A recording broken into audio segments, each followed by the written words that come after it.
দেশ জুড়ে শীতল আবহাওয়ায় মিলছে শীতের আগমনী বার্তা। এমন পরিস্থিতিতে বঙ্গোপসাগরে একটি লঘুচাপ সৃষ্টি হতে পারে বলে জানিয়েছে আবহাওয়া অধিদপ্তর। এছাড়া তাপমাত্রা কমতে থাকার মধ্যেও দেশের বিভিন্ন অঞ্চলে বৃষ্টির সম্ভাবনা রয়েছে।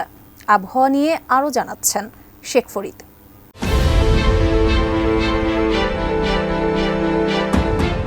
সারা দেশে ধীরে ধীরে কমতে শুরু করেছে তাপমাত্রা। এতে ভোরে হালকা ও মাঝারি কুয়াশা পড়ার সম্ভাবনা রয়েছে। এছাড়াও বঙ্গোপসাগরে একটি লঘুচাপ তৈরি হচ্ছে বলে জানিয়েছে আবহাওয়া অধিদপ্তর। 20 নভেম্বর বুধবার আবহাওয়া অধিদপ্তরের দেওয়া এক বিজ্ঞপ্তিতে এমন তথ্য জানানো হয়।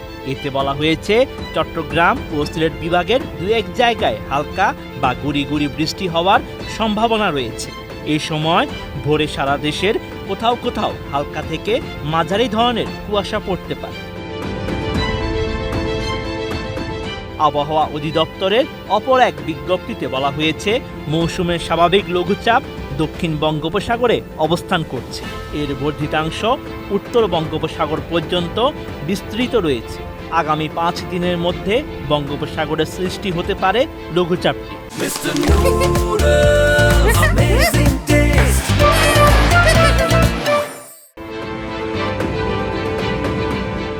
এদিকে আবহাওয়া অধিদপ্তরের আগামী 48 ঘন্টার পূর্বাভাসে বলা হয়েছে, 21 নভেম্বর বৃহস্পতিবার অস্থায়ীভাবে আংশিক মেঘলা আকাশ সহ সারা দেশের আবহাওয়া প্রধানত শুষ্ক থাকতে পারে। তবে চট্টগ্রাম ও সিলেট বিভাগের 2-1 জায়গায় হালকা বা গুড়ি গুড়ি বৃষ্টির সম্ভাবনা রয়েছে।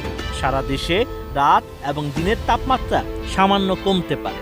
এছাড়া শেষ রাত থেকে ভোর পর্যন্ত কোথাও কোথাও হালকা থেকে মাঝারি ধরনের কুয়াশা পড়তে পারে। আগামী 22 নভেম্বর শুক্রবার অস্থায়ীভাবে আংশিক মেঘলা আকাশ সহ সারা দেশের আবহাওয়া প্রধানত শুষ্ক থাকতে পারে। সারা দেশে রাত এবং দিনের তাপমাত্রা সামান্য কমতে পারে।